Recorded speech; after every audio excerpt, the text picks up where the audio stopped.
Olá, tá começando o 106º episódio do A Fonte da Gigahertz, patrocinado nessa semana pela Vero, assinatura de cafés especiais, e pela Gorilla Shield. Quem tá falando aqui é o Marcos Mendes, e assim como toda semana, o Felipe Espósito também tá por aqui, beleza?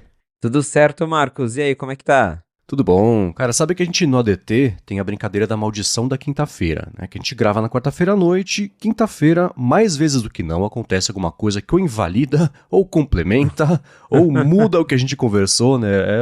Lady Murphy não descansa. E a gente aqui, na semana passada, teve a maldição do pós-gravação, né? Que nem deu pra gravar e publicar o episódio, já teve... Não é que aconteceu uma coisa, mas o Felipe recebeu uma coisa que tinha a ver com o que a gente conversou, né? Sobre o pareamento simplificado ali, de você ver no iOS, né, quando for parear um aplicativo Bluetooth, um acessório, uma coisa, um aplicativo, né? Um acessório, uma coisa assim, aquela janelinha que quem tem os AirPods já conhece. O que aconteceu? Exato, então conversamos durante a gravação aqui do A Fonte da semana passada que o iOS 18 é uma novidade para quem cria acessórios, então existe um pareamento facilitado, tal qual aquele dos AirPods, que você abre a caixinha e já aparece um pop-up para você conectar, sem ter que ficar apertando o botão, indo nos ajustes, Bluetooth, emparelhar manualmente. Isso vai ficar mais fácil para acessórios de terceiro no iOS 18.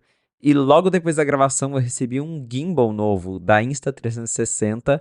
Esse gimbal vai ser lançado na semana que vem, mas eu já estou testando ele, então logo mais deve ter um review completo.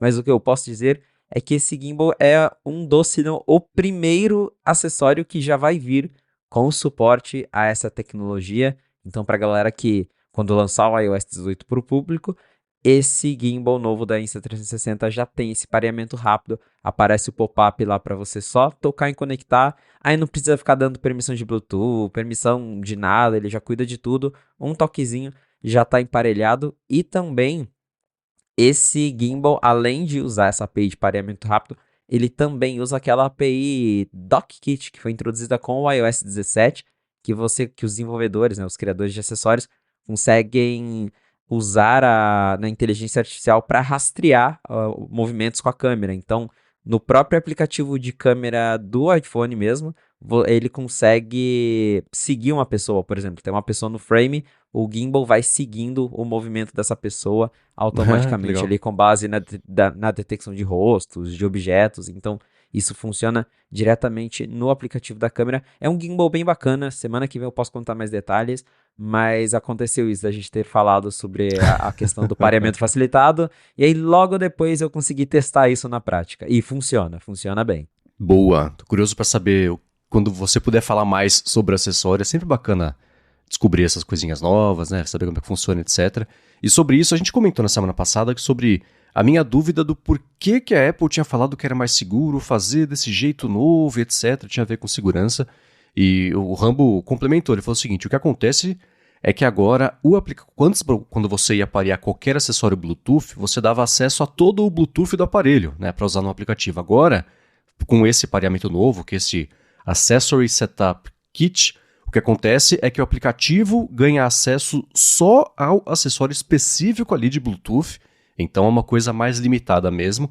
E ele falou, né, que a única coisa parecida com os AirPods para você fazer na hora de fazer o pareamento é a janelinha na interface ali, não tem aquilo de só ligar o acessório, aparecer a janelinha. Isso sim é uma coisa que segue exclusiva só dos AirPods, mas facilitou, tá mais bonito e tá mais seguro. Então, entendi agora de todos os lados aí qual que é o benefício desse jeito novo de fazer. Sim, sim, é o importante é lembrar isso, que você ainda precisa do aplicativo do acessório. Você tem que baixar lá o aplicativo na App Store e aí ele facilita a conexão dentro do app. É isso aí. Agora, uma outra coisa que eu vi que você publicou também é que assim como, sei lá, jogadores de futebol, de basquete e rappers pelo mundo, você recebeu as Beats Pill. Só não teve foto de você andando com ela na rua, foto de semi-paparazzo ali, pseudo-paparazzo, segurando pelo cordãozinho, né? Mas você recebeu, testou e aí? Eu ainda não sou famoso o suficiente para tirarem foto minha com a Beats Pill na mão, mas sim, eu recebi da Apple a Beats Pill, eu já estou testando ela há um tempinho, então eu recebi antes do lançamento, a Apple me convidou para testar, recebi não uma, mas duas, porque essa Beats Pill tem uma novidade bem legal. Ela funciona como para estéreo, dá para fazer som estéreo, tal qual como os HomePods, ou também dá para usar só duas conectadas com o som mono em cada uma para ampliar o som. Mas a Beats Pill já existia, para quem não lembra dela, é uma caixinha de som da época que Beats ainda era Beats, que nem tinha associação com a Apple. Chegaram a lançar uma nova quando a Apple já tinha comprado a Beats, mas aí em 2022 essa caixinha foi descontinuada sem uma sucessora. Agora a Beats Pill está de volta e com algumas novidades. Então ela foi redesenhada, ela tem certificação IP67, resistente à poeira, a mergulhos, então dá para usar ali na beira da piscina tranquilamente, dá para deixar no banheiro. Eu, inclusive, já coloquei uma no banheiro aqui, porque eu já tenho HomePod no resto da casa, né? Então, falando onde que eu vou usar isso? Eu coloquei no banheiro. E. Mas o legal mesmo é que ela tem USB-C. Ela funciona como power bank de iPhone, então Olha. se você ligar o iPhone nela, ela carrega, ela tem 24 horas de bateria. E ela consegue carregar o iPhone e transmitir áudio lossless via USB-C, se você ligar pelo cabo. Então isso é bem Caramba. legal. E de novo, o que eu mais gostei foi a possibilidade de você ligar as duas caixinhas juntas para aumentar o som ou para fazer som estéreo. Então esses dias eu fiz uma reuniãozinha aqui com os amigos no espaço do meu prédio. Usei as caixinhas, o som é super bom. Uma só, o som dela é ótimo. Achei o som melhor que o do HomePod Mini em termos de grave, de volume. Mas uma só eu achei o som um pouquinho baixo. Duas fica muito legal. Até brinquei no meu review. Você provavelmente vai querer duas, não uma só, para aproveitar de verdade. Mas tá aí, a Beats Pill foi relançada com novo design, melhorias, USB-C. Lá nos Estados Unidos, a Beats Pill já está sendo vendida por $149, que dá uns R$ 800.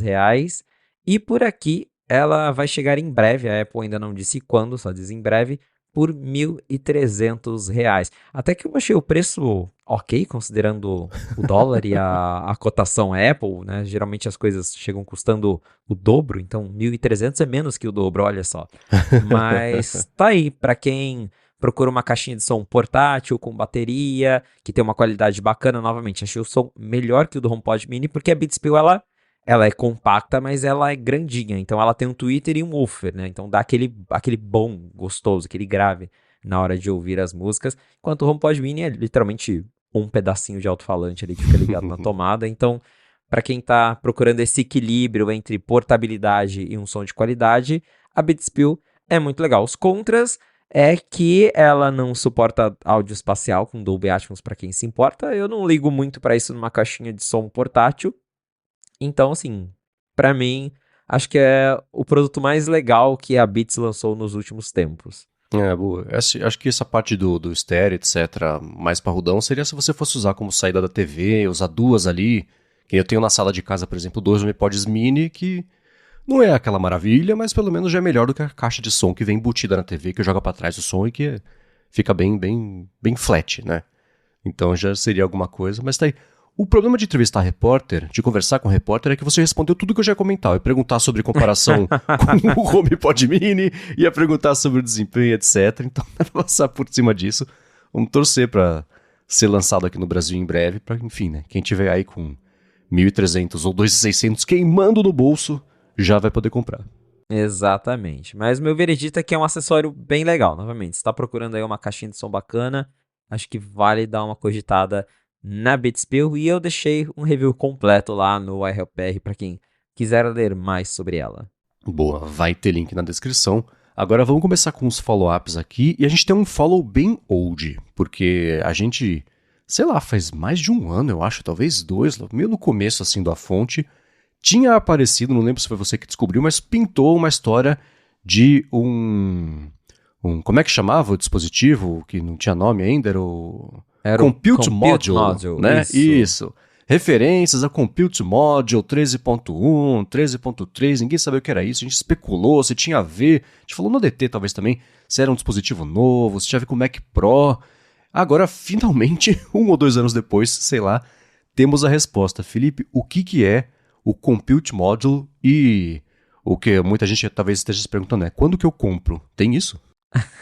Esse não dá para comprar porque é uma coisa mais de uso interno, mas fica aí uma curiosidade, porque lá atrás nós achamos nos códigos do iOS 16.4, tem a matéria original lá no 95Mac, um dispositivo novo chamado Compute Module. Então, esse dispositivo ele era baseado num chip Apple Silicon. E aí a gente ficava, tá, mas que negócio é esse, né? O que é o Compute Module? Na época a gente não sabia qual era o chip, nem nada. E agora nós temos as respostas no iOS 18. O Compute Module é nada mais que o Private Cloud Compute, ou o computador de nuvem que processa as informações do Apple Intelligence. A Apple falou disso na WWDC, que o Apple Intelligence ele tem o processamento local de dados no iPhone, no iPad, no Mac, mas que também quando o processamento local, né, o modelo de linguagem local não é suficiente, ele recorre a um servidor privado que a Apple desenvolveu, que roda o chip da Apple e tudo mais. E este Compute Model é basicamente estes servidores, ou seja, já desde ali da época do iOS 16, a Apple já estava explorando, já estava desenvolvendo esses servidores com os chips próprios dela para rodar diversos comandos. E agora, no caso do iOS 18, a referência que a gente encontrou do Compute Module, esse servidor específico encontrado, ele é baseado no chip M2 Ultra, que então basicamente confirma que é o servidor mesmo que a Apple está usando para processar lá as coisas, os dados do Apple Intelligence, que ainda não está disponível, mas deve chegar num beta futuro. Porém, aquele primeiro Compute Module que a gente encontrou, ele também está ali no sistema, continua sendo usado, segundo o que a gente descobriu, só que ele roda o chip M1. Não dá para a gente dizer ao certo o que a Apple está fazendo com isso, mas supõe-se que ela pode estar processando algumas coisas mais leves, talvez nem relacionado com AI, mas existem outros processos online ali que rolam nos servidores da Apple.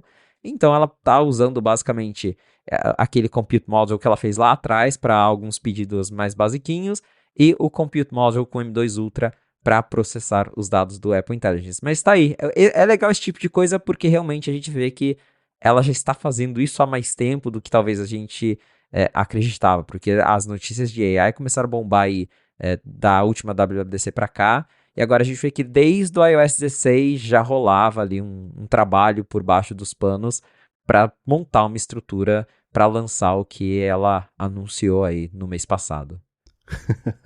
Sabe que o Rambo montou é uma coisa que a gente tem interna só aqui na Gigahertz, que eu e ele temos acesso, que é basicamente um chat GPT das transcrições do que a gente já comentou aqui. Eu perguntei pra ele quando que a gente conversou sobre o Compute Module na fonte. Ele falou, cara, foi na fonte 36, olha como faz tempo. Olha só. E a gente falou sobre como ele poderia ser um dispositivo externo, que ia rodar uma versão do iOS, podia ser usado do Mac Pro, com o Apple Silicon. A gente especulou loucamente aqui. E o ChatGPT termina dizendo abraço Adorno, então um abraço pro Adorno. Então tá aí você vê como a coisa evoluiu. Agora finalmente a gente tem a resposta disso. E como dá pra ver também, né, o episódio 36 foi em fevereiro de 2023. Então se o ChatGPT ele saiu em novembro, dezembro de 22, então isso refuta um pouquinho aquela ideia de que a Apple estava... Ela dormiu no ponto, não viu essa tendência das IAs chegarem, etc. Mas tá, em fevereiro ela já estava se preparando, fazendo coisas, etc. para lançar o que a gente ficou sabendo agora, só, né, em junho de 24. Então, para você ver que isso demora mesmo, exige uma estrutura mesmo e que pelo menos uma parte disso estava sendo planejada desde basicamente o lançamento aí do ChatGPT, embora não fosse o tema mais sexy do mundo para ela falar e ninguém entender mesmo, né? Mundo afora, ela já estava se mexendo e começando a estrutura. Exato, então não desvalida o fato de que a Apple demorou bastante, ainda está demorando, né, porque o Apple Intelligence não está disponível nem em beta, foi só um anúncio na Keynote, a gente não sabe quando que vai sair esse beta, mas ela estava já trabalhando ali por baixo dos panos há um tempo considerável, então desde ali de pelo menos o iOS 16.4, já existia uma mínima referência ao Compute Module, que é o computador que a Apple usa para processar os dados do Apple Intelligence. Boa. E um assunto rápido aqui, um follow-up rápido, a OpenAI liberou para todo mundo que tem macOS, quer dizer, que tem um Mac e que é um Mac com chip da Apple, então a partir do M1, já dá para baixar, instalar, enfim, né, usar o ChatGPT, o aplicativo de ChatGPT para Mac. Não está disponível na App Store, só dá para baixar pelo site, vai ter o link aqui na descrição. E nesse momento ele é basicamente uma encapsulação do que você usa o ChatGPT na web. Então não tem, por exemplo, o que eles mostraram no evento faz um tempo, que era ele ter acesso à tela do seu Mac, você conversar com ele para ver o que está lá, etc. Mas é um adianto gigantesco no dia a dia ter esse aplicativo instalado, conectado à sua conta mesmo aí do ChatGPT. Você consegue chamar esse app, a barrinha de digitação, apertando Option espaço, então comando espaço é o Spotlight, né? Option espaço traz a barrinha, já dá para você sobe anexo por ali, ou se você apertar Enter mesmo, ele já abre a janela grande com histórico de conversas, você seleciona se você quiser, ali em cima se você quer o GPT-4o, o 4, os seus GPTs customizados, né? Foi assim que eu fiz a pergunta agora, usando mesmo o app de Mac aqui para o nosso GPT customizado. Então é um complemento bacana no dia a dia, eu uso todos os dias, o dia inteiro. Você está usando no seu dia a dia, para trabalho, para vida, o ChatGPT? Como é que está esse uso? Seja pelo Mac, quer dizer, pelo app, seja pela web? Eu estou usando mais agora que saiu o app, porque eu tinha um pouquinho de preguiça de ter que abrir o site. Então agora que tem o app, eu baixei, já estou usando, é mais prático, com um clique já está ali. Você falou do atalho para abrir ele, eu fiquei pensando, será que eu consigo, devo conseguir através de algum aplicativo de terceiro, trocar aquele botão do Spotlight nos teclados dos Macs mais novos para abrir ele? Porque eu acho a coisa mais inútil aquele botão do Spotlight. Eu entendo ele existir, porque provavelmente os mais novos usuários de Mac não sabem que comando espaço abre o Spotlight, mas eu nunca uso aquele botão. Eu pensei, bem que daria para eu colocar o ChatGPT para, né, associar o botão ao ChatGPT. Mas enfim, eu uso para algumas pesquisas. Às vezes até uso, tipo, para quem não conhece, o Grammarly é uma plataforma que corrige textos, né, verifica ortografia. E às vezes eu tô escrevendo uma matéria, me surge uma dúvida, tipo, qual que é aquela expressão em inglês? Será que isso tá da melhor forma? Eu jogo meu texto lá, peço pro ChatGPT dar uma lida pra ver se tem alguma coisa que dá pra melhorar. Então, eu tenho tentado incluir mais o ChatGPT no meu fluxo de trabalho e tem funcionado. E agora com o app, a coisa tá bem mais prática. Nesse momento aqui, eu tô vendo se pelo Keyboard Maestro eu consigo fazer isso que você falou, apertei aqui o F4 e não, ele não substitui facilmente o comando global, mas tudo bem. Deve ter jeitos... Deve ter um jeito obscuro. Deve ter, Você falou, dá pra usar, etc. Eu falei, botão do Spotlight? Aí eu olhei e falei, é verdade, o F4 abre o Spotlight, eu não sabia. Olha só. Porque eu também sou das antigas que os botões de função, eles executam tarefas de função, e não exatamente só. Eu uso muitos do volume, do brilho da tela e só, né? Nunca usei na vida o F3 para abrir como é que chama aqui, o Global Control, sei lá como é que chama, de mostrar as janelas todas ali. Command Center, não sei. Mission Control, sei lá. Acho que é Mission Control, isso. Isso, chegamos. Então é engraçado como um ou outro eu sempre usei assim, de resto eu uso os botões todos junto com o Function aqui, com o Option, enfim, com atalhos que eu criei justamente ali no Keyboard Maestro para fazer outras coisas de abrir programa, executar tarefas encadeadas uma na outra. Mas esse remapeamento eu não consegui fazer, se bem que dentro do próprio ChatGPT existe a opção de você configurar qual que é o atalho de teclado que você quer que funcione. Então, direto por ele aqui, vamos ver o que acontece. Eu não tentei. Eu vou Tempo apertar real, aqui o F4 e não, ele abre o Spotlight. Não tem jeito. Talvez precise mexer em algo mais obscuro do sistema mesmo. Pois é. Mas tá aí, vale a pena testar, pessoal, porque é uma coisa que aos pouquinhos vai entrando no fluxo do dia a dia e depois que entra você não consegue voltar atrás.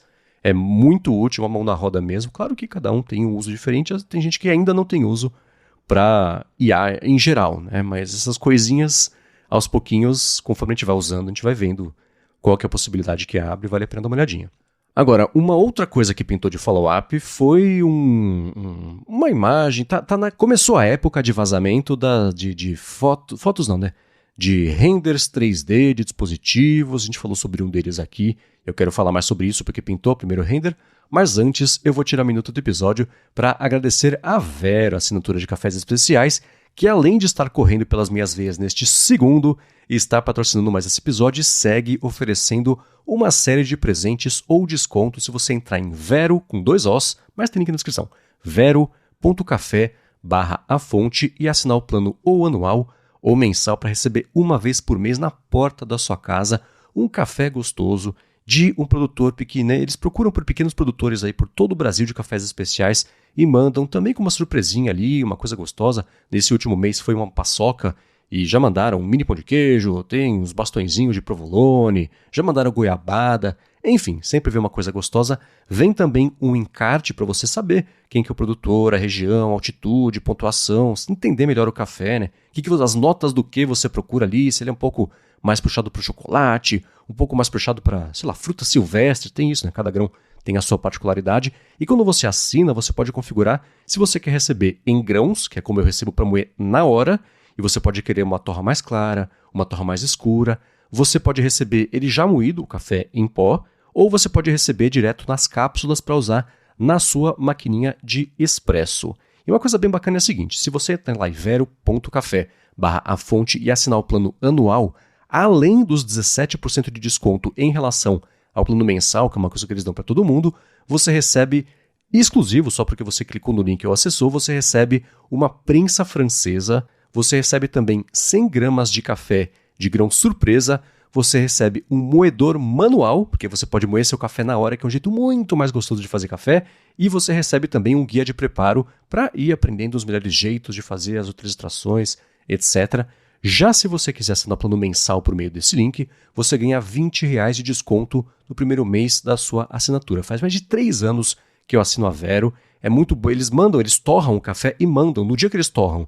Então ele foi recém-torrado, que muda, melhora, né? Melhora não. Na verdade, quanto mais tempo passou que torrou, ele vai piorando o gosto, né? Então você recebe o café recém-torrado, moe na hora para fazer, você vai ver que não precisa nem de açúcar, vira uma bebida super gostosa, é difícil a gente achar isso por aí, então receber na porta de casa, não perde essa chance. Então vai lá, vero.café/afonte ou usa o cupom AFONTE no checkout ou clica aqui na descrição que já cai direto lá para fazer a assinatura. Muito obrigado a Vero pelo patrocínio de mais esse episódio do A Fonte e pelo apoio a toda a Gigahertz. Valeu, Vero! Muito bem, Felipe, está aberta a temporada de vazamentos de renders 3D de como pode ou não ser a próxima geração de dispositivos da Apple. A gente há muito tempo tinha discutido aqui que era esperado para o Apple Watch Série 10 por ser a edição comemorativa de 10 anos do anúncio do Apple Watch, que ele foi anunciado em 2014, mas lançado em 2015, e tem esse rumor de que poderia mudar tudo, que até o sistema de encaixar e desencaixar ali as pulseiras poderia ser diferente, etc. Que ele poderia ter, o Apple Watch normal mesmo poderia já ganhar um Action Button, e vazou aí o render 3D, e não é nada disso? Pois é, então saiu mesmo esse render mostrando a nova geração do Apple Watch, e veio de lá do 91 Mobiles, e segundo este render, o Apple Watch tá a mesma coisa de sempre. A mesma coisa não, ele está maior. E isso está de acordo com alguns rumores que a gente escutou nos últimos dias, porque acho que até foi o Mintico que falou que o Apple Watch Series 10 teria um tamanho um pouco maior. Então hoje a gente tem 41 e 45, se eu não me engano, os tamanhos. O meu mesmo é o de 41, que é o menor. E agora no Series 10 seria algo como 45 para o menor e 49 para o maior. Ou seja, o maior teria o tamanho do Apple Watch Ultra, mas com o design mais arredondadinho de Apple Watch. Porém, os rumores falavam que a Apple ia redesenhar completamente o Apple Watch, que até chama de, né, o Apple Watch X, tal qual o iPhone X, que todo mundo, ninguém nunca falou 10 na vida. Então seria mais ou menos por aí. Tinha aquele rumor de que o mecanismo da pulseira ia ser redesenhado para mudar ali o arranjo interno, ter mais bateria, enfim. Só que, pelo menos de acordo com o que vazou, é a mesma coisa, só que maior. E aí fica aquela dúvida, né? O que será que tá rolando? Como até agora só uma fonte se manifestou sobre isso, né? Teve esse render e ninguém mais falou nada. Então, não dá para saber se o render é incorreto, se está certo e talvez a Apple cogitou uma mudança radical e aí decidiram voltar para trás e só aumenta o tamanho e tá bom. Porque eu mesmo fico meio intrigado com rumores de que o Apple Watch vai mudar tanto. Eu lembro que lá atrás, uns 2, 3 anos, teve aquele rumor de que o Apple Watch ia ficar todo quadrado, com as laterais retas. Também vazou um monte de render e nada, continua igual. Eu nunca esqueço do choque do meu choque de todo mundo no Slack quando tava rolando a keynote lá do Series 7, que foi o que falaram que ia mudar tudo. Aí veio a introduçãozinha lá e tava igual. Aí todo mundo ficou, ué, não ia mudar tudo? E não mudou. E até hoje a gente não sabe qual que é o mistério de tudo aquilo que vazou, do Apple Watch quadrado, se era real, a Apple desistiu, enfim. Agora parece que tá rolando mais ou menos a mesma coisa. Nessa última semana, na coluna do Gurman, que ele publicou no domingo, ele até diz que a terceira geração do Apple Watch Ultra, o Apple Watch Ultra 3, vai manter o mesmo design do modelo original, enquanto os outros vão lembrar os Series 4 de 2018. Ou seja, parece que agora, ele, sendo que ele também vinha batendo na tecla de que o Apple Watch ia ser redesenhado, agora até o Gurman, ele não fez uma menção a esse vazamento, mas ele falou, ó, vai parecer com o que a gente já tem desde 2018. Então, pode ser que a Apple não conseguiu produzir, teve algum problema. Falaram, vamos no que a gente já tem, aumenta um pouco a tela, e é isso. Mas eu até ia comentar, eu fico meio dividido com esses rumores de Apple Watch vai mudar drasticamente, porque eu acho que o Apple Watch tem um design que funciona. Eu gosto muito Uhum. do design do Apple Watch. Quando tinha aquele rumor dele quadrado, eu já pensei, tipo, putz, mas eu gosto das curvas. Eu acho que dá uma elegância. Eu não quero um negócio quadradão no meu pulso, né? Então, Total. eu acho que se aumentar a tela e, né, aumenta a tela, põe mais bateria, talvez diminui a borda da tela e cresce só o display, né, sem necessariamente aumentar tanto o tamanho do relógio, pode ser que já fique legal, pode ser que funcione, mas para quem esperava uma mudança mais radical, temos aí um indício que talvez não seja bem assim. Eu fiquei com medo quando pintaram esses rumores do Apple Watch com as laterais retas, porque eu achei pavoroso. O Coca brinca no DT que tem cara, o Apple Watch é tipo uma cara de brinde de posto de gasolina. Esse era total, era feio, né? Pra minha percepção, pra minha acessibilidade, cada um tem a sua opinião. É, tô falando que seria feio pra todo mundo, mas eu não curti não. E também fico curioso como até hoje ninguém explicou de onde que veio esse rumor, o que aconteceu, se assim mesmo, e a Apple em algum momento desistiu e resolveu manter, mas eu prefiro muito mais ele com esse aspecto mais orgânico, mais arredondado, né? Enfim, é uma coisa de costume também, né? Quando muda a gente acha estranho e depois acostuma e a hora que volta, nossa, tá com cara de velho, antigo, né? Poxa, estava certo de mudar. Então tem um pouco disso.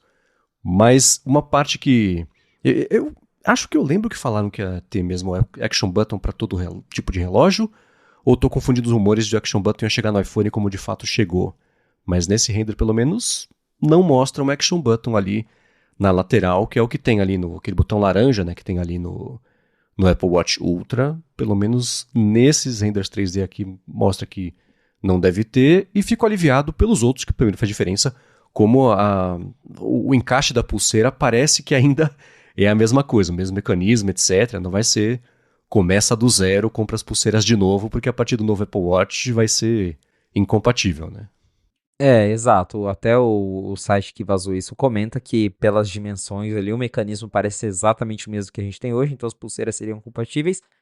Só que daí tem a questão de que os tamanhos do relógio podem aumentar. E aí eu não sei se isso interfere em alguma coisa. Eu acho que não, porque as pulseiras dos Apple Watches antigos funcionam no Ultra, né? Então, eu tenho um negócio lá que tipo, o encaixe não fica tão bonitinho, fica um buraquinho, mas encaixa. Então talvez seja alguma coisa assim também. Eu ficaria feliz se as pulseiras antigas funcionassem, porque eu tenho tanta pulseira que eu tenho uma gaveta de pulseira já.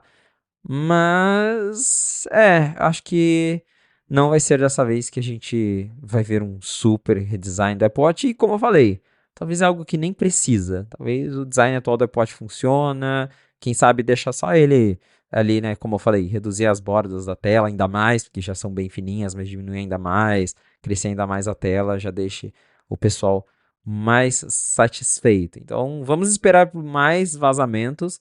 Porém, o que a gente tem agora é isso. Esse render, né, esse CAD de um Uhum. Apple Watch que é igual, mas um pouquinho maior. E o Gurman que não fez referência a isso, mas falou, olha, o Apple Watch 10 vai ser meio parecido com o que já tem. Então, talvez algo rolou lá dentro, um problema de produção. Talvez a Apple achou que seria complicado demais. Ou eles viram que o pessoal gosta do Apple Watch do jeito que está e não ia valer a pena mexer no que já está funcionando. Eu só fico pensando em qual tamanho eu escolheria. Eu sempre gostei da tela maior de tudo. O MacBook Pro é maior tela, o iPhone é maior tela, mas nesse caso eu acho que, pela primeira vez na história, eu não compraria a maior tela, que eu acho que ela fica muito grande no meu pulso. Eu acho o Apple Watch Ultra, por exemplo, ele fica gigantesco, parece que estou usando um monitor no meu. Na verdade né? Mas ainda assim vocês entenderam o que eu estou falando. No meu braço. E o meu próprio pulso ele aumentou, né? Depois que eu comecei a fazer academia e tal, eu cresci, então eu já tive que abrir 2 furinhos ali do Apple Watch. Abrir não, né? Usar mais aberto ali, 2 furinhos da pulseira do Apple Watch, porque se eu usasse como era antes, fica estrangulado, assim. Mas mesmo assim, mesmo tendo aumentado um pouquinho, eu olho pro Apple Watch Ultra no meu pulso e falo, nossa, é desproporcional. Então, nesse caso, acho que se eu for comprar o Série 10, vai ser um modelo menor pela primeira vez na vida, porque o modelo menor vai ser o modelo maior de hoje em dia, basicamente. Então não vai ser tanta diferença, mas que coisa, né, que tá apontando pra isso, né? Exatamente, né? Conforme eu, novamente, eu tenho um pulso bem fino, então eu uso o modelo menorzinho que eu acho que funciona para mim. Quando aumentou de.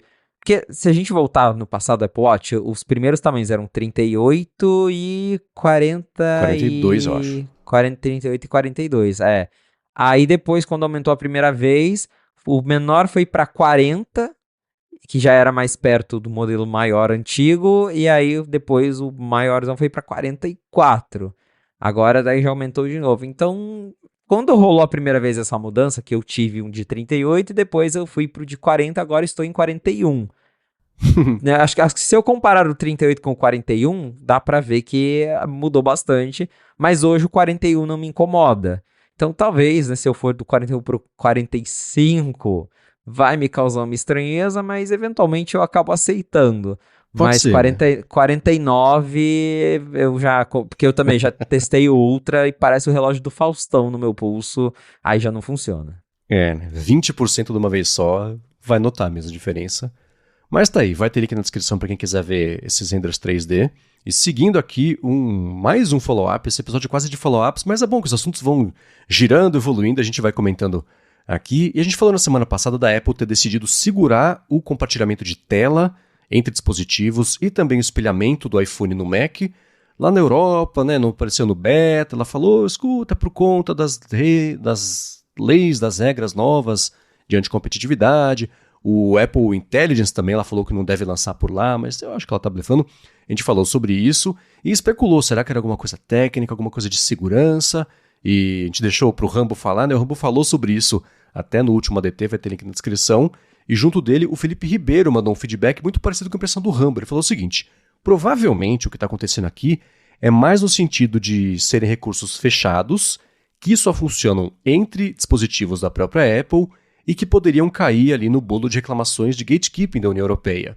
O que ele quer dizer com isso? Que seria, você faz a ligação entre dispositivos da Apple e assume o controle de um iPad a partir do outro, etc. Poxa, por que eu não posso usar meu tablet da Samsung e controlar um iPad remotamente? Né? Anticompetitivo. Então por que eu não posso fazer espelhamento aqui no meu macOS do telefone Android? Né? Então ele fala que concorda que o anúncio tem total, o anúncio da Apple, né, de ter segurado essa ida decisão, né, de ter segurado essas funções aqui no beta e provavelmente no lançamento oficial também, tem cara de ter sido feito principalmente para cutucar, mas ele segue. Acho que no final a escolha foi entre liberar essas funções agora ou então segurar, fazer direito, sem potenciais violações aí, abrindo para terceiros, por exemplo, permitir o mirroring de iPhone no Windows e coisa assim. O Rambo também deu uma pincelada que ele achava que era mais por aí, né, da Apple não se embananar regulatoriamente. E uma coisa que eu vi que virou notícia nessa semana junto disso tudo foi que a Margaret Vestager, que é a que lidera lá na Europa essa parte de iniciativas anti-competitividade, né? E liderou toda a parte do GMA, ela reagiu ao que a Apple decidiu fazer de segurar, né?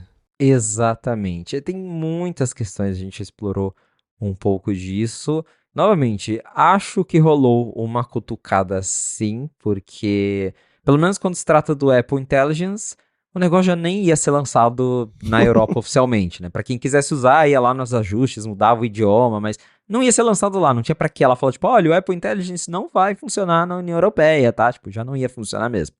Então, acho que rolou uma vontade da Apple de vamos cutucar, vamos mostrar que a União Europeia é malvada e está tirando recursos dos usuários de iPhone por lá. Mas tem também esse lado mais técnico que pode ser, sim, eu acho uma boa linha de pensamento que eles se juntaram e falaram, olha, vai que a gente lança esse troço lá, e aí a Apple tenta obrigar a gente a fazer com que, né, o espelhamento funcione com outros computadores, né? Por exemplo, não pode ser só espelhar para o Mac, tem que deixar espelhar para o Windows também. Por que não pode, né?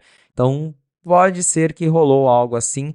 Eu estava tentando aqui achar a, a fala original da Apple quando eles anunciaram que não levariam esses recursos para lá, porque eu não lembro se eles falaram de uma forma muito definitiva ou se eles deixaram em aberto, porque talvez seja isso. Eles vão segurar até ver se existe um jeito de lançar, de estudar se a lei ali permite que eles lancem ou não. Se, né, tipo, neste momento a gente não vai lançar, que a gente vai ver aqui com a União Europeia se tem que abrir, se dá para lançar só para Mac. Então, é um negócio muito, muito, muito complexo, mas novamente, acho que apesar de possíveis limitações técnicas, um possível medo da Apple de ser forçada a abrir esse recurso, rolou sim uma boa cutucada e, conforme o Marcos falou, a União Europeia, né, a vice-presidente lá da União Europeia da parte de regulação, já se manifestou falando, né, que não, basicamente que não gostou nada da Apple dar essa cutucada e falar que não vai lançar o recurso lá e diz que é uma declaração clara da Apple de um comportamento anticompetitivo da Apple, ou seja, né, se a Apple traz o recurso, a União Europeia embaça, se a Apple fala que não vai trazer o recurso, a União Europeia também embaça com eles. Então a Apple está numa situação bem complicada neste momento lá na Europa.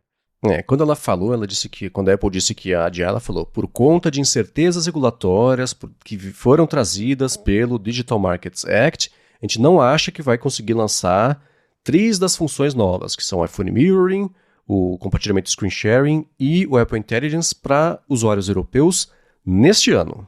Então, é um adiamento, não é uma recusa de que vá lançar. E é muito interessante, né, que a Margaret Vestager falou, isso aqui é mesmo essa comprovação de que é interessante que eles agora vão lançar a IA só nos países que não obrigam que ela haja de forma a permitir a competitividade, né, a concorrência. E acho que essa é a prova de que eles sabem 100% que a atuação deles é anticompetitiva. E é curioso a Europa querer obrigar que a Apple compita nos termos que ela quer que seja competitividade. A Apple fala, cara, não vou jogar essas regras. E tem toda a questão que eu acho que é 100% também, que é ela querer aumentar a pressão popular para cima dos órgãos regulatórios na Europa e fazer os europeus sentirem na pele o que é não ter acesso às coisas por conta de leis. E eles falam, escuta, vão mexer nisso aí que vocês estão prejudicando a gente ao invés de abrir o mercado. Não tem mercado para abrir, vai abrir o quê, né? Então, eu acho que é óbvio que isso vai ser lançado na Europa normalmente, mas enquanto a Apple puder bagunçar isso aí e jogar em favor dela, ela vai fazer isso. O trabalho dela é meio esse, né, no fim das contas. Então ela tá protegendo aí os próprios interesses, enquanto não faz a menor diferença se está disponível ou não, né? Exatamente. Ainda mais que, né, novamente, o negócio é beta, ainda não está disponível para ninguém, em nenhum lugar do mundo. Ela não precisava ter dado essa declaração neste momento. Ela, independente de limitação técnica ou não, ela ter feito isso agora foi, né, um movimento político da Apple, né, de tentar causar uma comoção ali. Mas, novamente, a própria declaração da Apple fica meio aberta. Olha, incertezas neste ano. Então, eventualmente ela vai acabar liberando isso, ou a União Europeia vai forçar ela a liberar. Mas aguardaremos para ver as cenas dos próximos capítulos. Exato. A gente obriga você a não lançar funções, mas se a gente quiser, a gente obriga você a lançar as funções aqui, né? Enfim, certamente vai ter volumes, não só capítulos disso, a gente vai falando também, quando for relevante, tá? Para não ter que trazer aqui. Aconteceu coisinhas que a gente vai trazer aqui quando for relevante. Agora, para finalizar os follow-ups, isso é sobre beta mesmo do iOS 18. Eu vi que você publicou lá no 95Mac uma matéria sobre o Tap to Provision, que eu nem tinha visto que isso ia sair no iOS 18, que facilita para, finalmente, né, que bom, adicionar cartões ali ao Apple Pay, é isso? Sim, isso é muito legal, um recurso muito bacana. A Apple falou brevemente disso no press release do iOS 18, tinha lá no finalzinho, e outras novidades, Tap to Provision, nananã, mas não estava funcionando no Beta 1. No Beta 2 já está funcionando, então com o Tap to Provision, agora quando você entra lá no Wallet e vai adicionar um novo cartão, para configurar um cartão no Apple Pay, ele já abre uma janela mostrando uma animação de um cartão e do iPhone encostando e fala, ó, encosta seu iPhone no cartão de crédito. Aí você encosta seu iPhone, ele lê, né, porque o chip NFC do cartão basicamente tem os números do seu cartão, tem tudo ali para passar para a maquininha. É assim que o NFC funciona. Então, quando você encosta o seu iPhone ali, ele lê todos os números do cartão, tudo aquilo que você já ia digitar, número, vencimento, código de segurança atrás, ele já passa tudo pro iPhone e já conclui o processo ali quase sozinho. Você só precisa, claro, ter o aplicativo do banco, fazer a sua verificação de segurança. Cada banco tem um jeito, um é por SMS, um é pelo token, mas basicamente todo aquele processo manual, ou de ter que ficar apontando a câmera para os números, ou de ter que entrar, colocar os números manualmente, isso está bem mais fácil agora no iOS 18, porque é só encostar o cartão e aí ele já consegue identificar os dados. Tem alguns poréns, não está funcionando com todos os cartões, tem alguns cartões que não são suportados. Pelos meus testes aqui, funcionou com todos os meus cartões de Apple Pay, Mastercard. Nenhum Visa funcionou, aparece uma mensagem falando que o emissor do cartão ainda não habilitou o suporte ao Tap to Provision. Então, aparentemente, só habilitaram para Mastercard. Não sei se também é algo tipo, só Mastercard no Brasil, é lá fora, Visa. Mas nos meus testes, só funcionou com Mastercard. E, claro, o seu cartão físico precisa ter NFC para ele conseguir mandar as informações pro iPhone, que senão, se for aquele cartão mais antigo, daí não rola. Mas tá aí, um recurso bem legal. E o que eu achei mais legal ainda é que a Apple fez com que esse sistema seja o padrão para adicionar cartão no Apple Pay no iOS 18. Então Legal. você clicou no mais, essa já é a janela que aparece, e lá embaixo tem, ó, digitar números manualmente. Não é tipo essa nova opção como uma alternativa. Então você clicou lá no mais, já vai aparecer para você encostar o seu iPhone no cartão. E pelo meu teste aqui nos cartões compatíveis, funciona super rapidinho. Você encosta, ele lê os números, já segue lá para a tela de verificação. Então, uma mudança até discreta, né? Que passa meio despercebido, mas para quem usa o Apple Pay, achei bem legal. É que esse nome Tap to Provision não diz absolutamente nada, né? Nem um pouco. Eu não consigo imaginar que esse que vai ser o nome que vai chegar na versão final do sistema voltado para consumidor, né? Tap to Provision não quer dizer nada, né? E a função é tão legal, tão útil, né? Então, suponho que isso possa ser ajustado aí, e, enfim, eu vou testar. Agora, isso talvez nem caiba numa fonte, mas eu tenho uma curiosidade, eu sei que você se liga muito em cartões, né? A Visa deu uma sumida do mercado nos últimos anos, ou eu que não tenho tido contato por coincidência? Porque eu só vejo o Mastercard em tudo, nos bancos, etc. A Visa tá meio quieta, ou não? Eu acho que te falar que é uma coisa de Brasil, talvez. É muito por região, né? Você vai para algumas regiões, aí tem uma bandeira que é mais forte. Aqui eu sinto que Mastercard é mais forte, mas a Visa tem uns cartões. A Visa não é assim, os bancos, mas pra galera do alto segmento, que é a competição no Mastercard Black e Visa Infinity, hoje eu sinto que Visa Infinity dá mais benefícios que Mastercard Black. Mas Mastercard realmente tem uma força popular maior. Entendi, faz sentido. Bom, seguindo aqui agora com assuntos, acabou o follow-up com quase uma hora de episódio. Esse, na verdade, é quase o follow-up, né? Que a gente cada 3, 6, 4, 5, 6 meses fala sobre isso aqui. Eu vi que você publicou uma atualização lá no 95Mac sobre, no mercado americano, o mercado de streamings. E por que eu tô trazendo isso pra pauta agora? Porque pela primeira vez em algum tempo a Apple ultrapassou um concorrente, subiu. Tem empatado, mas ultrapassou, né? Subiu um degrau ali na escadinha da concorrência. E dá pra ver que, assim, né, quando eu vi a notícia, eu falei, lá vai um post falando que a Apple TV Plus tá com 5% de market share. Não, chegou a 9%, o que eu acho que quando você tem quase 10% do mercado já é significativo o suficiente pra ser alguém, né? Não tá nem no outros, não tá lá em cima, mas já é significativo, né? Com certeza. Essa pesquisa é da Just Watch. E lembrando, ela é sobre mercado americano, mercado dos Estados Unidos. E no primeiro trimestre de 2024, a Apple apareceu o Apple TV Plus aparece em último lugar dos mostrados no ranking, porque tem lá o ranking, né? Esse é o do primeiro trimestre, que é Amazon Prime, Netflix, HBO Max, que agora é só Max, Disney Plus e Hulu, os dois são da Disney, mas são separados. Paramount Plus, aí vem o Apple TV Plus e depois a categoria outros, que são os que têm share muito significativo para ter o seu próprio lugar ali no ranking. Agora, no segundo trimestre de 2024, o Apple TV Plus, ele ultrapassou o Paramount Plus. Os dois estão com 9%, estão quase empatados, mas o Apple TV Plus com um pouquinho mais de usuários e agora saiu ali do último lugar dos que aparecem no ranking, e aí a Just Watch destaca que o Apple TV Plus vem tendo aí um crescimento, né? Cresceu 1% já tinha crescido 1% no trimestre passado, que ele tinha saltado de 7 para 8% de share. Agora, em questão aí de um trimestre, já saltou de 8 para 9. Então dá para ver que a Apple está conseguindo agora dar uma alavancada no Apple TV Plus. Está atrás do Hulu, que está com 10%, e o Disney Plus, que tem 11%. Então, né, já está chegando na cola aí do Disney Plus, que é uma plataforma bem maior, né? Então, é significativo, como você falou, chegar ali perto dos 10% já é bastante coisa, né? A Disney tem 11%. Então, assim, é um número bem bacana para a Apple. E claro que competir com os grandões, que basicamente lá fora o mercado é dominado pela Amazon, 22%, que a gente sabe que boa parte disso é por conta da assinatura do Amazon Prime e não necessariamente que a galera paga a Amazon para ver filme.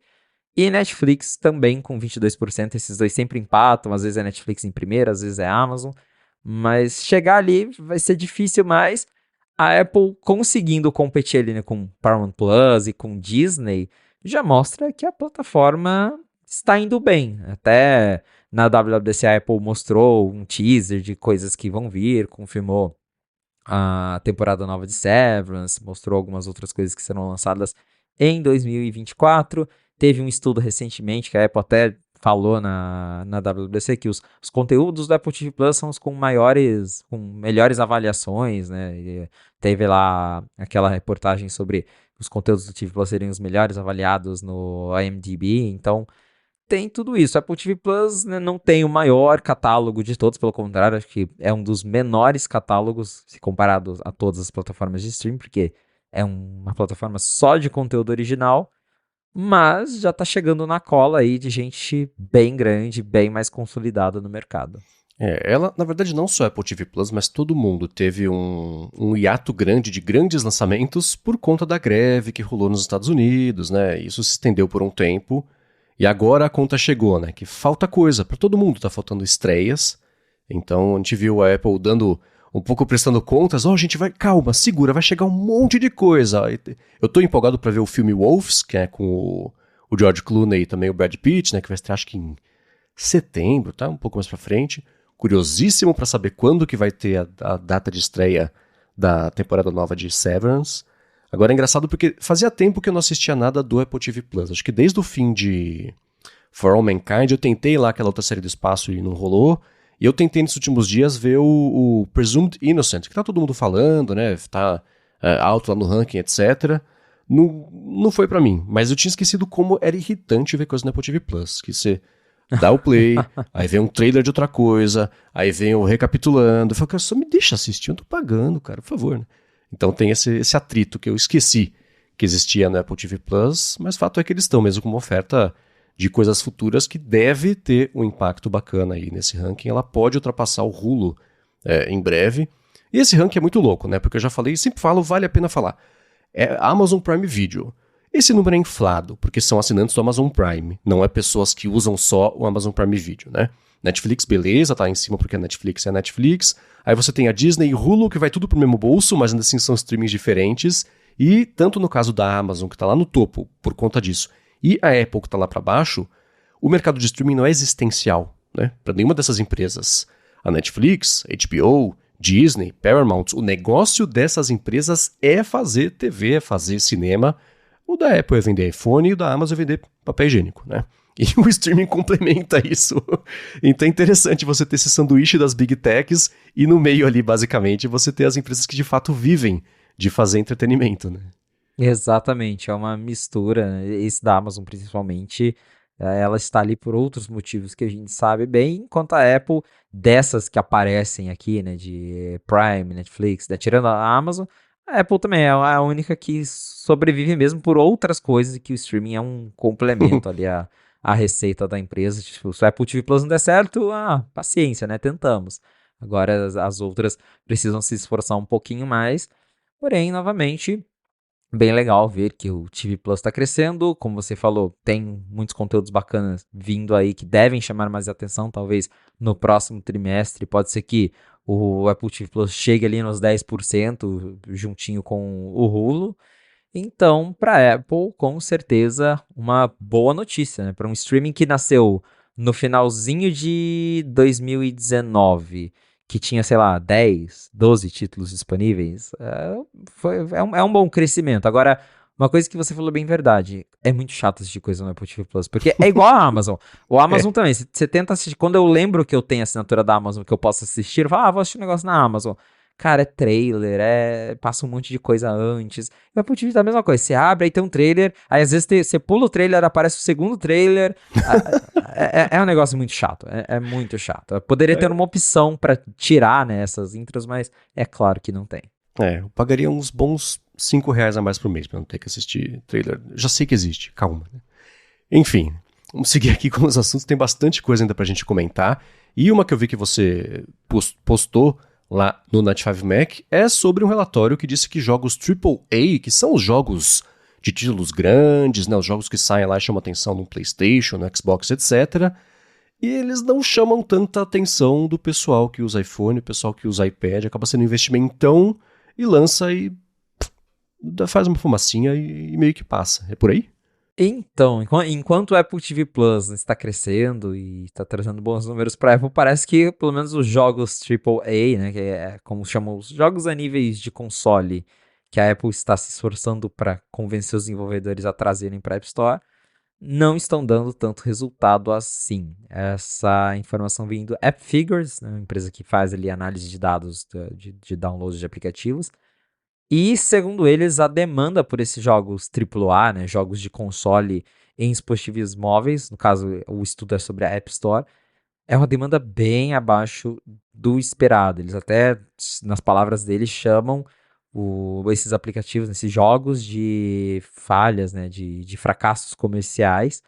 E, segundo eles, isso é uma especulação da reportagem que publicou originalmente a pesquisa, é um site especializado em jogos, mas eles especulam que a Apple teria pago para esses grandes estúdios, né, Ubisoft, Capcom, para trazer os jogos para o iPhone, mas como uma maneira da própria Apple se promover, para falar, olha, o iPhone roda jogo de PlayStation 5, o iPhone tem Ray Tracing agora com o chip A17 Pro, que isso meio que começou, a Apple sempre destacou jogos nos eventos, mas com o lançamento do iPhone 15 Pro no ano passado, né, por conta do chip A17 do Ray Tracing, a Apple começou a dar uma ênfase maior em jogos de console que também rodam no iPhone 15 Pro e nos iPads com Apple Silicon, porque né, daí é o mesmo chip do Mac, o jogo já está ali, fica mais fácil de portar. Mas pelos números que a gente tem aqui, realmente a galera não está muito interessada. Um exemplo é o Assassin's Creed Mirage. Ele foi lançado no dia 6 de junho, ou seja, faz aí quase um mês que ele foi lançado. E ele teve 123 mil downloads até a data em que a pesquisa foi feita. Só que, segundo a App Figures, desses 123 mil, só 3 mil pessoas pagaram pelo jogo. Porque você baixa ele de graça na App Store, ele deixa você jogar lá um trial por 1 hora. Aí aparece a mensagem, quer continuar jogando? Pague para desbloquear o jogo completo. Então, de 123 mil, só 3 mil pagaram $50 para desbloquear o jogo completo. E a reportagem fala ainda, né, o relatório diz que hoje o número de downloads já está abaixo a média de downloads já está abaixo de 3 mil, e que é um número bem baixo se comparado a outros jogos que são jogos mobile mesmo. E há um exemplo aqui que é o Assassin's Creed Rebellion. Esse é um jogo mobile mesmo, é dos mesmos criadores, mas um joguinho feito para celular, com todo aquele jeito que a gente sabe de jogo de celular. Conseguiu 2 milhões de downloads no mesmo período e tem uma receita 612% maior que o Assassin's Creed Mirage, que é um jogo de console que foi adaptado para o celular. O Resident Evil 4, que foi lançado em dezembro, também tá com dificuldades. O jogo teve 357 mil downloads, mas só 7 mil pessoas até agora pagaram os $30 necessários para desbloquear o jogo completo. E aparentemente esses números baixos se aplicam a todos os jogos AAA que foram lançados na App Store e que a Apple destacou muito nos eventos na App Store, que ela vem reforçando. Se você abrir lá a página do iPhone 15 Pro, até aparece esses jogos nos screenshots do iPhone. Então, aí fica, né, aquela questão que até explorei isso na matéria que eu fiz no 95Mac. E tem vários jeitos de olhar essa notícia. A primeira é que talvez a galera que tem smartphone, que usa o usuário de smartphone, não quer jogar um jogo tão complexo no telefone. Porque eu mesmo, eu não gosto de... Eu já não jogo muito no meu telefone. Quando eu jogo, sei lá, eu tô no avião, quero uma coisa bobinha pra passar o tempo... Não quero abrir um jogo de console que tem uma fase que leva 30 minutos pra eu resolver. Isso eu gosto de fazer no meu Xbox. Tem uma tela grande pra eu ter um controle pra fazer isso. Cara, aqueles controles touch eu acho horríveis, que o dedão ocupa metade da tela. Porque é isso, a tela do celular é grande. A tela do celular é grande, eu tenho um Pro Max. Mas pra um jogo de console, como que você fica botando o dedão, os dois dedões na tela, já não é tão grande assim. Então... A experiência já não é muito legal, acho que a ideia de jogar em smartphone é um pouco diferente, o pessoal prefere jogos mais casuais. E aí tem um segundo ponto, que é o preço desses jogos. Esses jogos são caros. Um joguinho de celular, geralmente você baixa de graça, aí você quer desbloquear um negocinho, você paga lá $2, $3, $5. Esses jogos custam $50, né? 30, 50. É o mesmo preço que você pagaria para jogar esse jogo num Xbox, num PlayStation, só que com uma experiência bem reduzida, porque você está jogando num celularzinho. E aí um terceiro ponto é que esses jogos AAA que estão chegando na App Store, eles só funcionam nos devices mais caros. No caso do iPhone, esses jogos só rodam no 15 Pro e no 15 Pro Max, porque eles precisam do chip com Ray Tracing. Eles nem rodam nos modelos anteriores, nem no 15, que é novo, mas não tem Ray Tracing, não tem como rodar. E no caso do iPad, só funciona nos modelos com M1 em diante. Ou seja, só isso já limita bastante o número de pessoas que podem ter acessos a esses jogos. Então, acaba sendo uma soma de tudo, né?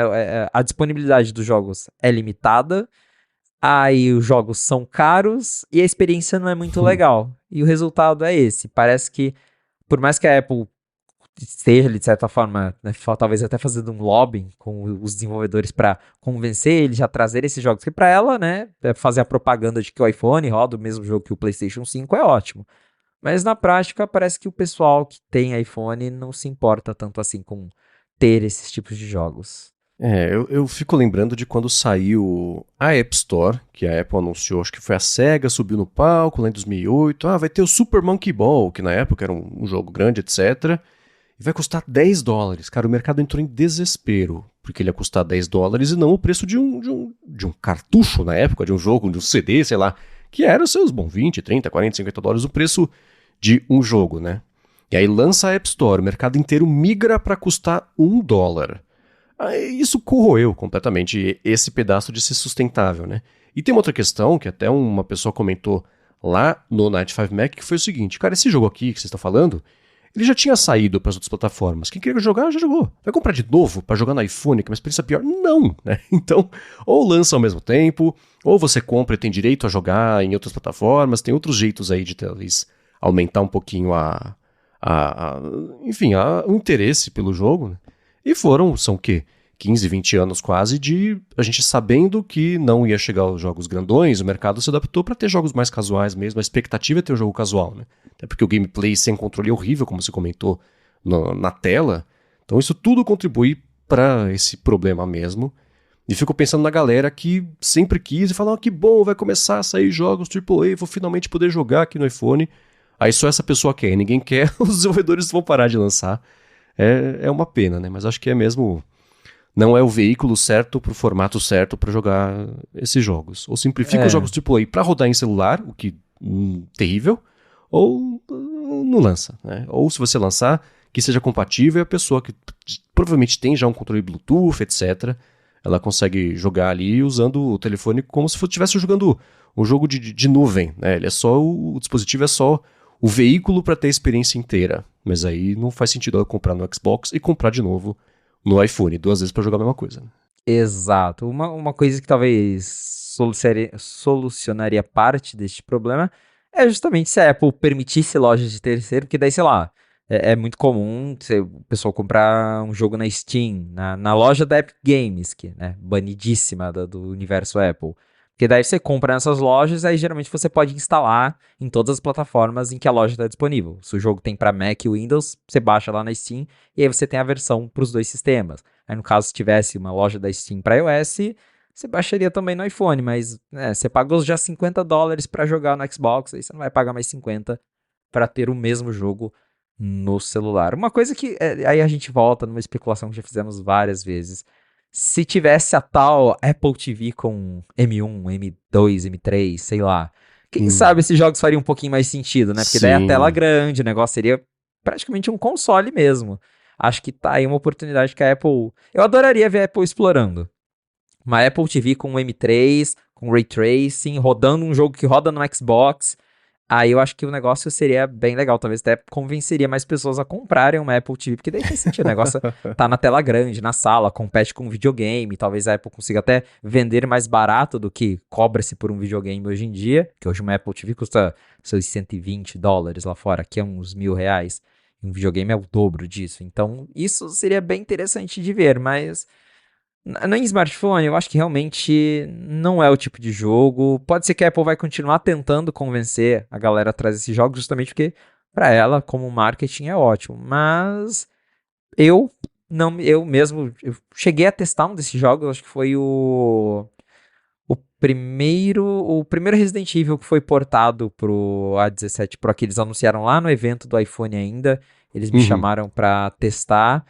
E é isso, assim, é muito impressionante ver um jogo de console rodando no iPhone, só que dá 5 minutos, já dá preguiça de ficar com o celular na mão, com o dedão na tela, o celular esquenta muito, porque é um jogo pesado, aí você fica, não, chega. Então, pra mim, pelo menos, não é algo que eu estou ali entre os que testaram e não pagaram pra continuar o jogo.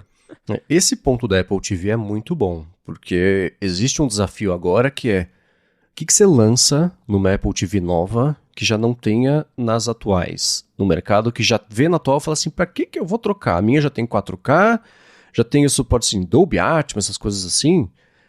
Ainda é uma parcela pequena das pessoas que vai ter o hardware para poder tirar proveito de verdade disso, e dentro disso as pessoas que vão ligar de verdade para isso. Então é um funil muito grande acinturado, né? Então, considerando que a última Apple TV saiu em outubro de 2022... E quem tem a anterior, que era de abril de 21, como é o meu caso, não sente necessidade de trocar, talvez a minha, enfim.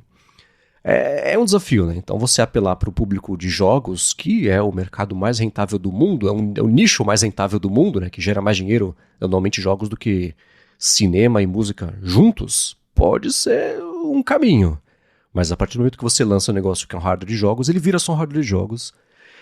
Então, equilibrar isso é complicado, mas você deu pode ser uma saída, é um caminho, transformar, e é o pedido de todo mundo desde sempre, né, dos jogos. Faz a Apple TV virar mesmo um console? A Apple fala, a gente não quer entrar no mercado de consoles, para isso tem o mercado de consoles, nós estamos nesse mercado, então fica esse braço de ferro aí, e os jogos ficam perdidos no meio do caminho, querendo suprir o interesse que as pessoas têm, mas ainda assim essa conta não fecha. A Apple TV pode ser um caminho para isso, bem observado.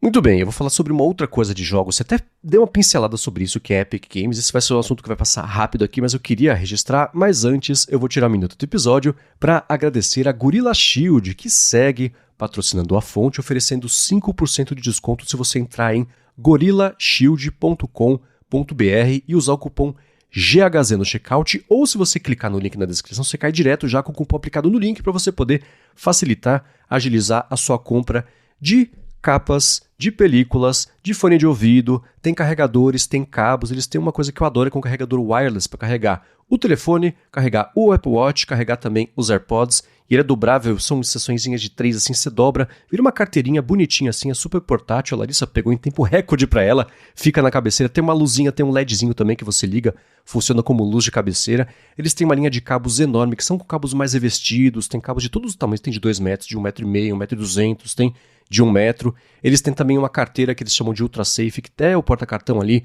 com RFID também. Tem uma seleção gigantesca de carregadores, de acessórios veiculares também. Eles chamam de película G-Shield Ultra Safe. Tem inclusive uma garantia de tela de 6 meses. É um produto exclusivo deles, é uma película que tem tanto para iPhone quanto também para aparelhos Galaxy, da linha da Galaxy, da Samsung, e você pode saber mais sobre isso, sobre todo o resto também de produtos que eles oferecem, entrando em gorillashield.com.br e usando o cupom GHZ no checkout ganha 5% de desconto cumulativo. É raro ser cumulativo, geralmente é tudo, não é cumulativo, aqui é. Eles têm o desconto do site e 5 extra se você usar o cupom GHZ no checkout, tem link na descrição. Muito obrigado a Gorilla Shield pelo patrocínio de mais esse episódio do A Fonte e pelo apoio a toda a Gigahertz. Valeu, Gorilla Shield. Muito bem, tem notícias que saem que a gente já sabe que vão dar errado e vão gerar mais notícias, né? Foi o que aconteceu nessa última semana, porque a Epic Games divulgou publicamente que ela mandou para a Apple a aprovação da Epic Games Store e do Fortnite também lá na Europa por conta do DMA que teve, que a gente já falou sobre isso, né? E me diz o que você entendeu dessa notícia, mas eu entendi como a Epic Games sabe que ela tá fazendo o que a Apple não quer que ela faça, e ela já sabe que vai ter alguma polêmica, a Apple vai querer bloquear, então ela já colocou de antemão, lançamos. Se a Apple falar que ela não quer, é porque ela é anticompetitiva. É mais ou menos assim que você entendeu essa notícia? É mais ou menos assim. Tal qual a Apple foi cutucar a União Europeia por nada com o negócio lá do Apple Intelligence, a Epic tá fazendo a mesma coisa, porque eles mandaram para aprovação, só que antes mesmo de ter um veredito, antes mesmo da Apple verificar isso, eles já falaram, olha, estamos mandando para a Apple. Aí se amanhã a Apple recusar, pode esperar que vai ter a carta do Tim Sweeney falando que a Apple é malvada, que vai chamar a União Europeia e tudo mais. Então, nesse momento nada aconteceu. A Epic pediu para a Apple notarizar tanto o Fortnite e a Epic Games Store, a loja da Epic, para lançar lá na União Europeia, porque, novamente, teve o DMA, que os desenvolvedores podem, basicamente, habilitar o sideloading, mas a Apple ainda precisa aprovar os aplicativos que são lançados por fora, então a Epic está tentando essa aprovação. O momento que ela anunciou foi basicamente isso, ela está tentando, esperando a Apple aprovar para que ela distribua tanto o Fortnite e a loja dela lá para os usuários na União Europeia. No começo do DMA, logo quando a Apple anunciou o DMA, teve ali, né, uma briga entre a Epic e a Apple, que mesmo com o DMA anunciado, a Apple ficou meio... A gente sabe, foi coisa do Phil Schiller, né? Que eles ficaram, não vai ter Epic não, é Epic isso. E aí ficaram, não, mas aí o problema é de vocês lá nos Estados Unidos, aqui é para ter sim. Então, vamos ver se a Apple vai aprovar isso, se a Apple vai surgir com alguma polêmica.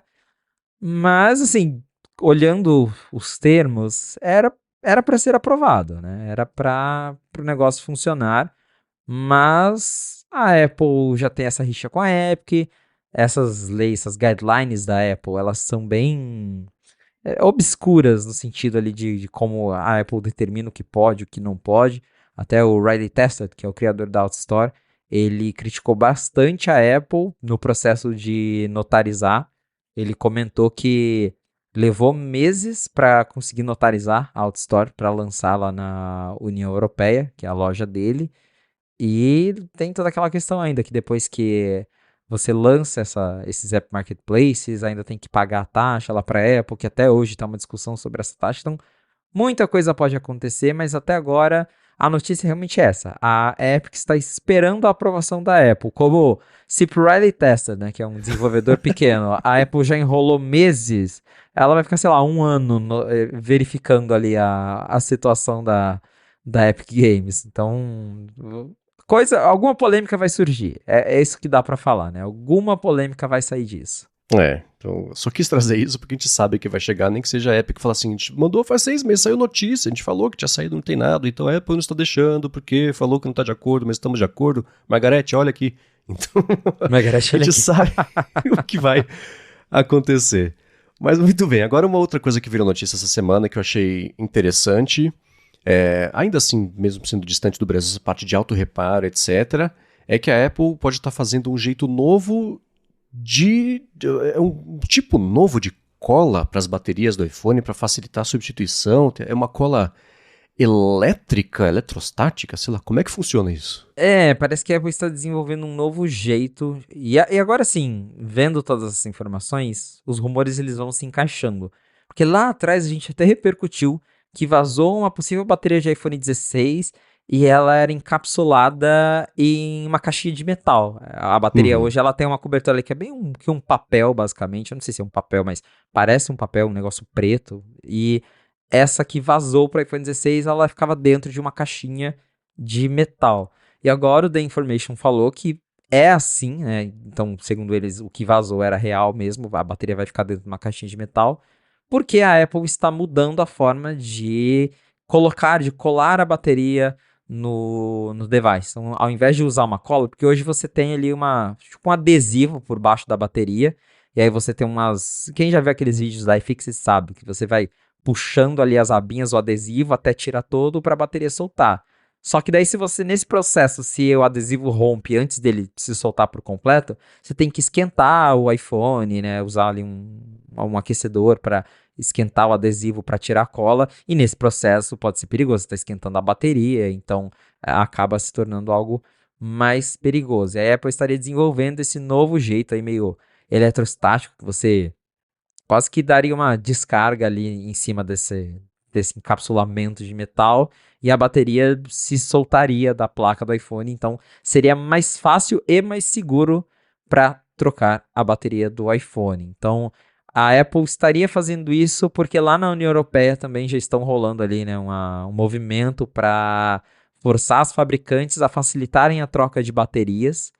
Então, novamente, isso vai facilitar o processo, o reparo será mais rápido e mais seguro para quem está trabalhando com isso. E um outro lado positivo, pelo que vem sendo reportado, é que com esse encapsulamento, a Apple conseguiria aumentar a densidade da bateria usando ali o mesmo espaço, porque seria mais seguro você aumentar a bateria tendo esse encapsulamento, esse revestimento de metal. Então, basicamente, a gente ganharia mais bateria, mais segurança e mais flexibilidade na hora dos reparos, que, de novo, como o Marcos falou, pra gente aqui no Brasil, o negócio de self-repair, né, reparar você mesmo, é um negócio meio... Não faz parte, que ninguém liga muito pra isso aqui.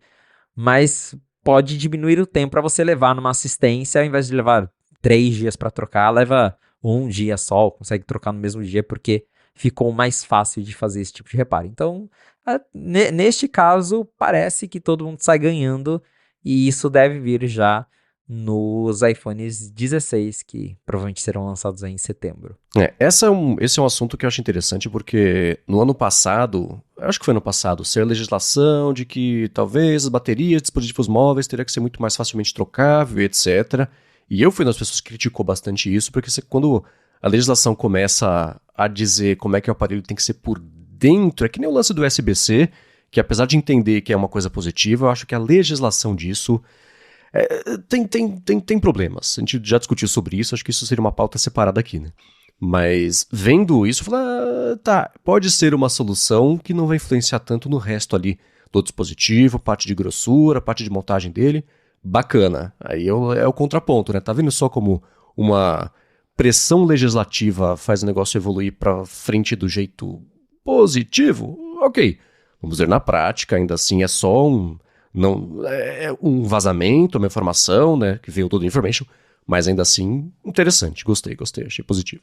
Bom, e para finalizar aqui o episódio de hoje, saiu mais um rumor, esse é um rumor antigo, era uma especulação antiga com base numa patente que eu tentei achar e não consegui para trazer no episódio passado, mas saiu um relatório novo aí do Ming-Chi Kuo que disse que a Apple pode começar a fabricação aí de larga escala dos AirPods com módulos de câmera lá para 2026. Tá longe, né? Quer dizer, nem tanto. Estamos em julho já de 24, que é um absurdo. Ainda 2 assim, anos. Pois é, né? Mas lá pro final de 2026. E AirPods com câmera foi uma coisa que quando saiu primeiro essa notícia, foi super estranha a noção de você ter câmeras ali e etc. Aí esse mercado de dispositivos vestíveis com câmeras foi evoluindo.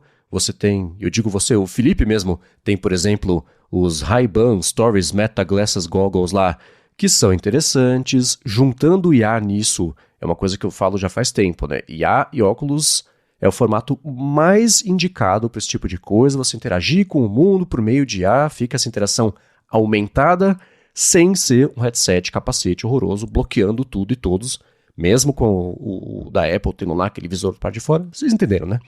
E o fato de os AirPods terem uma câmera não tem que significar que você vai dar 2 batidinhas no vidro e vai tirar uma foto.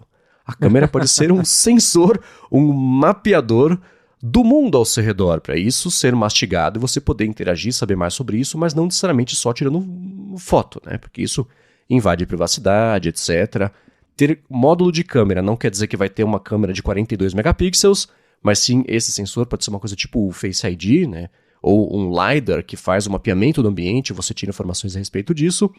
Ponto é, Ming-Chi Kuo reiterou que esse assunto segue ativo lá na Apple e que tem a previsão de começar uma fabricação em larga escala lá para o fim de 2026. Está longe, mas está no horizonte.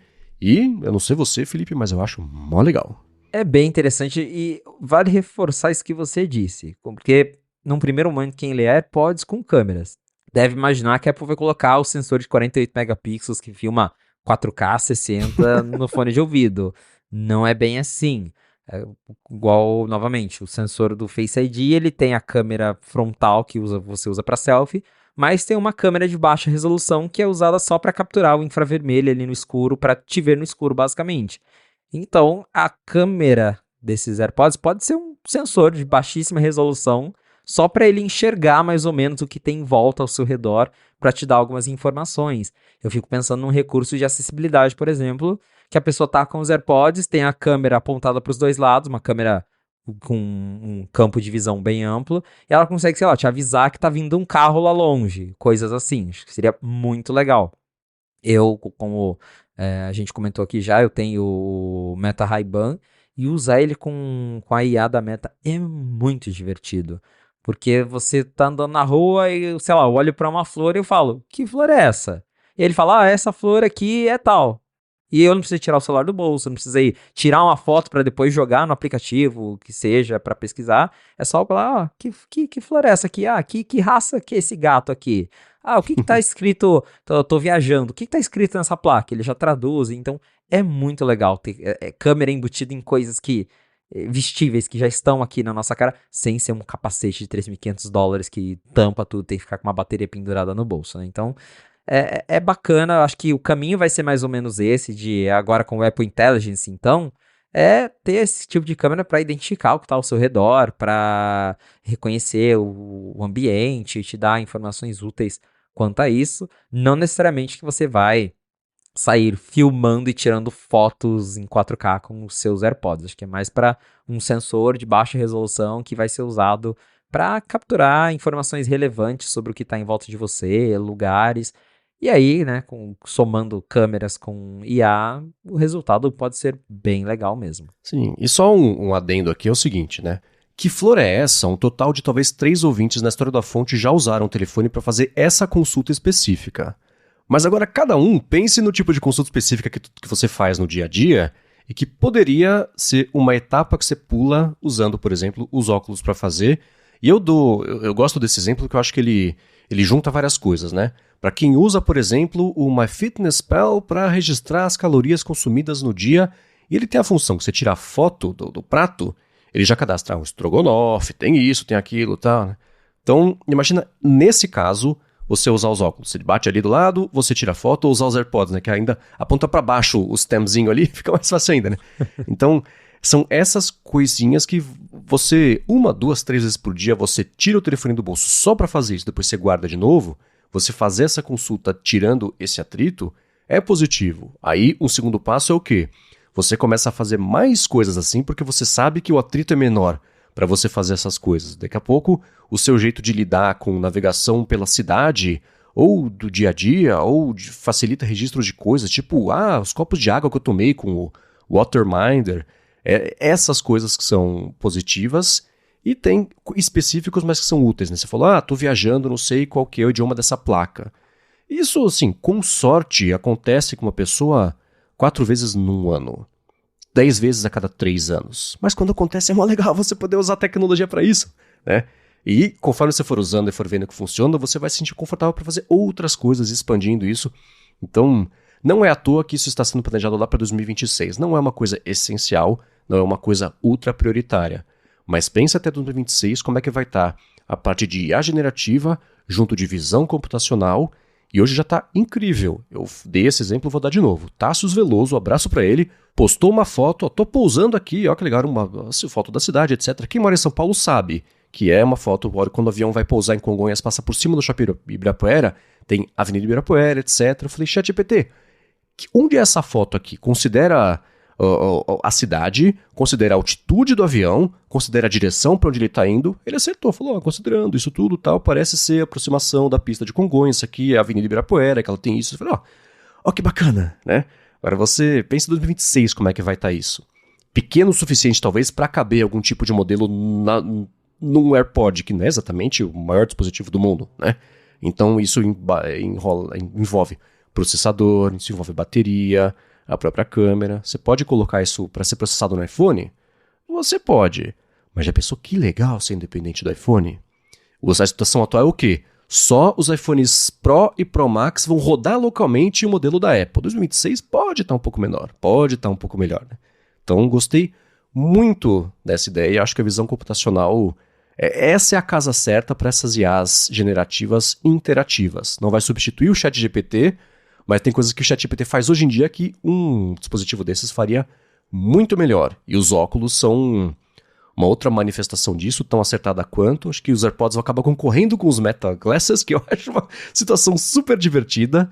E, enfim, fico muito empolgado com isso, como acho que dá para perceber. Porque eu acho que esse é o caminho de dispositivos, acessórios legais que não são só mais um telefone com novidades, que é legal. Mas também queria ver outras coisas aí no mercado e essa pode ser uma delas. Com certeza. E outro aspecto aqui, até foi abordado pelo Mintico, é de usar esses AirPods como complemento para o Vision Pro. Porque o Vision Pro ele tem câmeras para frente e tem câmeras embaixo para ver as mãos.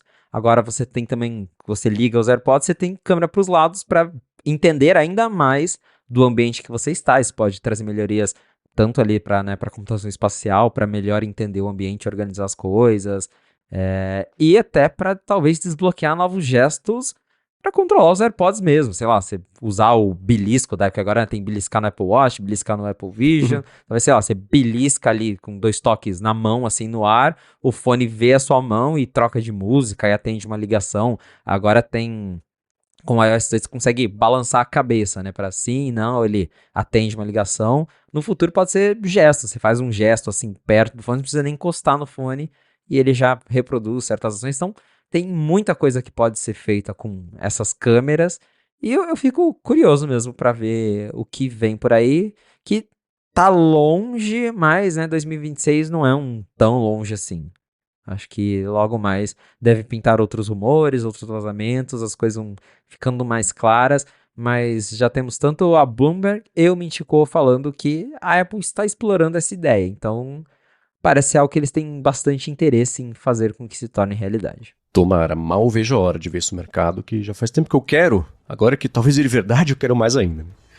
Bom, os links do que a gente comentou aqui nesse episódio você vai encontrar na descrição aqui no seu aplicativo de podcasts ou então entrando em gigahertz.fm/afonte/106. Quero agradecer a Gorilla Shield e Vero, assinatura de cafés especiais, pelo patrocínio do episódio de hoje, a vocês que ajudam o A Fonte a crescer e chegar cada vez mais longe, deixando recomendações, estrelinhas, corações, likes, joinhas, recomendando, né, dando a dica pros amigos, mandando link. Se você escutou alguma coisa que alguém se interessa pelo assunto, manda, e você pode mandar pra gente o feedback, entrando em gigahertz.fm/feedback sobre o que a gente comentou. Deixa suas perguntas também, é bacana ter essa troca aqui com vocês toda segunda-feira. E quero, é claro, agradecer a você, Felipe, por semana após semana ajudar a gente a entender o que tá rolando lá em Cupertino. Valeu, Marcos, e obrigado, audiência, por ter ficado com a gente até o final de mais um episódio do A Fonte. Se você quiser me encontrar nas redes sociais pra gente bater um papo, é só me procurar no @felipe.exposto lá no Instagram e no Threads.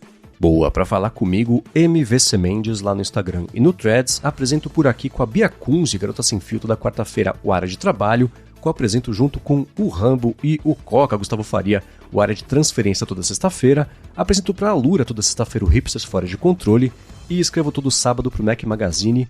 E nesse último fim de semana foi sobre um paralelo que eu encontrei, que eu achei interessante entre o Apple Vision Pro e o Apple Watch Edition. E se tivesse saído só o Edition lá em 2015, é basicamente o Vision Pro, claro que com as suas diferenças, mas tem link na descrição para quem quiser saber mais sobre isso.